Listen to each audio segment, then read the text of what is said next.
Draymond Green confirmed on Sunday that he pitched LeBron James on joining the Golden State Warriors during a recent golf trip the two shared in Puerto Rico. The revelation came directly from Green himself, who did not shy away from admitting that the conversation happened, and that his sales pitch was, by his own description, far from ordinary. Hey, what's up, everyone? Before we jump into everything today, that like button right there is what decides if this video hits hundreds or thousands of people. 1 second is all it takes. But the impact on this channel is massive. Go ahead and hit that like button right now. Seriously, it's the simplest thing you can do. And honestly, the best way to back this content up, because every single like pushes us further. So hit it now. I'd be crazy if we're together for X amount of days, and at no point am I like, yo, we need to chop it up. What the hell going on? What we doing? Green said publicly.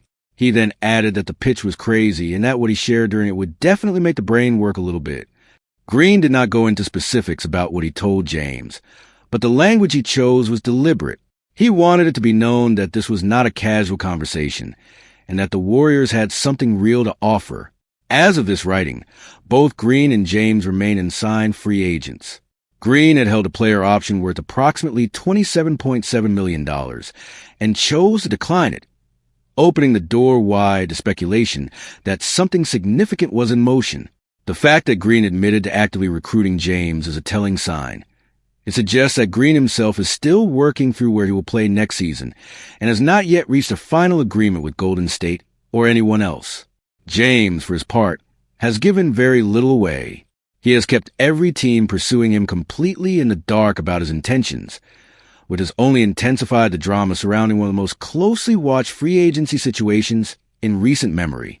Among the teams widely expected to be in serious contention for his signature are the Cleveland Cavaliers, the Miami Heat, the Philadelphia 76ers, and the Golden State Warriors. What makes the Warriors pitch particularly interesting is the word Green chose to describe it. Crazy implies that what the Warriors are offering goes beyond the obvious talking points. Any recruiter could mention that James would get to play alongside Stephen Curry, operate under head coach Steve Kerr, and enjoy proximity to his Los Angeles home base. Those elements are real advantages. Curry is one of the greatest players in NBA history, and Kerr has built one of the most player-friendly environments in the league. But crazy suggests there is something else in play, something that would genuinely surprise James and force him to reconsider whatever he had previously assumed about his options. One possibility is that Green hinted at the organizational moves Golden State would be prepared to make if James decided to come. The Warriors have shown in the past that they are willing to reshape their roster around a superstar opportunity. Green may have communicated that the front office would not simply hand James a contract and call it done, that real structural changes would follow. On the financial side, the math of landing both James and Green is complex but workable. According to reporting, the Warriors would likely need to move wing Moses Moody first, trading him to a team with cap space via trade exception. That transaction alone would free up roughly $13 million and create enough room to accommodate contracts for both players. It is worth noting that Moody has reportedly been kept in the dark about ongoing trade discussions, which suggests the Warriors may already have a framework of such a deal in place and are simply waiting on LeBron's decision before pulling the trigger. From there, the plan would involve giving Green a 2-year deal worth around $36 million total, and then offering James a full non-taxpayer mid-level exception, which currently sits at $15 million. Executed properly, those three moves, the Moody trade, the Green contract, and the James signing, would keep the Warriors just under the $209 million first apron threshold. They would also trigger a hard cap at that level because of the mid-level exception being used. That hard cap is not ideal, but it is manageable for a roster that would feature Curry and James together for what would likely be one of the most talked about offensive combinations in the sport. For James, who turned 41 this past December and is chasing a 5th championship ring, the Warriors represent a genuine title contender with a proven system. For the Warriors and their fans, the idea of pairing the all-time leading scorer with the greatest shooter in basketball history is almost too big to fully process. Whether any of this comes to pass depends entirely on a decision that James alone will make. His timeline remains unknown. His priorities remain private. But Green's willingness to go public with the fact that a pitch happened and that it was crazy, at minimum confirms that the Warriors are not merely hopeful bystanders. They are actively in this race, and their best salesman just told the world exactly that. Moving now from the off-season drama in the executive suites to the action happening on the court. The Golden State Warriors announced their starting lineup for Sunday's Las Vegas Summer League game against the Oklahoma City Thunder. Tip-off was scheduled for 3 p.m. Pacific time, and the 5 names the Warriors put forward made it clear that this game carries a little extra weight beyond the typical summer showcase. First-round pick Yaxel Lendeborg will start at the 4 spot, flanked by L.J. Cryer, Will Richard, Mallory Leons, and Graham Ike rounding out the starting 5. Golden State arrived at this matchup with a perfect 1-0 record in Las Vegas Summer League play, while Oklahoma City came in having dropped their first game. That early disparity in record set the stage for what figures to be one of the more meaningful Summer League contests of the week. The reason this particular game carries extra intrigue is what the two rosters represent in terms of recent draft history. The Thunder selected Spanish big man Aday Mar with the 12th overall pick in last month's NBA draft, a player who was widely projected to the Warriors in mock drafts across the board.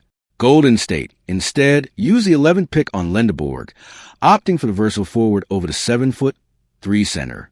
Sunday's game will put both rookies in direct competition for first time, giving the basketball world a chance to compare the two picks side by side. Lendeborg has made a commanding early impression in Summer League action. His debut performance included 21 points, 10 rebounds, and 6 assists, numbers that would draw attention for any player at this level and were particularly striking from someone stepping onto the Summer League floor for the first time as a professional. He has demonstrated the kind of versatile two-way game that made him an attractive prospect, capable of making plays off the dribble, operating as a connector in transition, and affecting the game beyond just scoring. Mara, meanwhile, has had a far quieter start. In his first Summer League outing, he finished with just 2 points, 7 rebounds, and 1 assist, modest production for a player selected 1 spot below Lendeborg. The fact that they were college teammates at Michigan before entering the draft together only adds another layer to a matchup that was always going to draw eyes. Mara will certainly be looking to bounce back in this game and prove that his draft position was warranted. Beyond the Lendeborg-Mara storyline, Sunday's game also features significant stakes for other Warriors players fighting for their futures with the organization.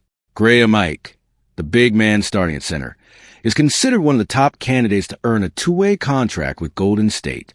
If he can hold his own or impose his will against the 7'3" Mara, that performance will go a long way toward convincing the Warriors front office that he deserves one of the available roster spots. Then there's L.J. Cryer, who put together an outstanding debut in Golden State's first Summer League win.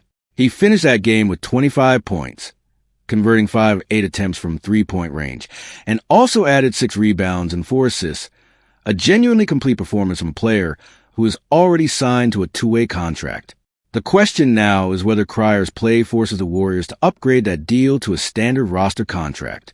The Warriors currently have 4 open standard contract spots on their roster, and one of those is almost certain to go to Draymond Green whenever his free agency situation resolves. That leaves 3 remaining spots, and Cryer's early Summer League dominance has made him the most compelling candidate to claim one of them. Will Richard, who already holds a standard contract, is not in the same conversation. His spot is secure, but Cryer's upward trajectory cannot be ignored if he keeps producing at this level. On the two-way side, Cryer and Leons currently occupy 2 of Golden State's two-way slots, with 1 spot still open. The primary candidates of that remaining two-way deal are Ike, Leji Jones, and Australian prospect Lachlan Olbrich. Given the Warriors' need for front-court depth, especially with questions around the health and availability of Kristaps Porzingis, Al Horford, and Charles Bassey, the smart money is on that final two-way spot going to center. Both Ike and Olbrich fit that profile, and Sunday's game against Oklahoma City will give both of them a meaningful opportunity to make their case directly to the coaching staff. Summer League results are never the full story, but in a Warriors offseason filled with uncertainty and big decisions, every piece of evidence matters. The front office is watching closely, and the performances these young players put up in Las Vegas this week could directly shape the final composition of Golden State's roster heading into the 2026-27 regular season. For Lendeborg, Cryer, Ike, and the rest, this is their moment to make a statement. And Sunday's game against the Thunder is the biggest stage they've had yet. To wrap up today's Warriors coverage, we shift focus to a storyline that is gaining significant traction around the league, and one that has fans in Oklahoma City growing increasingly uncomfortable. The Golden State Warriors may have pulled off not one but two major wins with a single draft pick, and the Oklahoma City Thunder are the team left wondering what might have been. Yaxel Lendeborg's start to his professional career has been nothing short of electric. Through his first 3 Las Vegas Summer League games, the Warriors' 11th overall pick has averaged 17.0 points, 7.7 rebounds, and 4.7 assists per contest. He is doing all of that in fewer than 25 minutes per game and shooting at remarkable efficiency.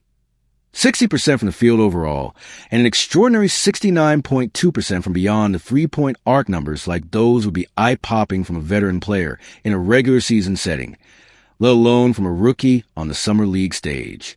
Standing directly in contrast to Lendeborg's performance is that of Ade Mara, the 7'3" Spanish center selected by Oklahoma City with the very next pick, 12th overall. Mara has averaged 7.3 points, 6.3 rebounds, 2.0 assists, and 2.7 blocks per Summer League game, shooting just 40% from the floor. While his shot blocking numbers have some appeal, the overall production has been modest for a player taken so early, and the gap between him and Lendeborg on virtually every meaningful offensive metric has been jarring for Thunder fans to process. What makes this comparison sting even more for Oklahoma City is the trade opportunity they reportedly passed on before draft night. According to NBA insider Jake Fisher, the Warriors were openly accepting calls on the 11th pick while they sat on the clock. There were internal discussions within Golden State's war room, reportedly even some disagreement, before the organization ultimately decided to keep the pick and select Lendeborg. The Thunder, who held both the 12th and 17th picks, had the theoretical ability to package those selections and move up to secure a player they identified as a priority. They chose not to make that call. In the weeks leading up to the draft, there had been genuine speculation that Oklahoma City might combine their lottery assets to jump higher in the first round and target a specific prospect. That speculation never translated into action on draft night, and with the lottery picks staying exactly where they were, the Thunder were left to take Mara at 12, a player they had been tracking partly due to the team's defensive interest in big men, following their Western Conference Finals loss to Victor Wembanyama and the San Antonio Spurs. The broader context makes Oklahoma City's decision look even more questionable when you factor in where Mara fits on their current roster. He joins a frontcourt that already includes Chet Holmgren, Isaiah Hartenstein, and 2025 first-round pick Thomas Sorber. That is a lot of big men ahead of a 21-year-old rookie who is not yet playing with the kind of efficiency that forces a coaching staff to find him minutes. Even if Mara rounds into form over the course of the preseason and finds his footing, projecting meaningful playing time for him in his rookie year is a difficult exercise. Lendeborg, by comparison, walked into a Warrior situation where versatility and basketball IQ are prized above all else, and he has looked completely at home from the opening tip of Summer League action. His ability to handle the ball, distribute, and create off the dribble while also competing on the boards gives Golden State options they did not have before. He can play alongside bigger centers or smaller lineups, slide between positions, and contribute to the kind of fluid, positionless basketball that head coach Steve Kerr has long favored. The double win element of this story is what has analysts particularly excited for the Warriors. Not only did Golden State land what is shaping up to be one of the draft's best prospects, but they did so at the expense of the team many consider the frontrunner in the Western Conference. The Thunder's roster was already loaded with talent, draft capital, and young contributors.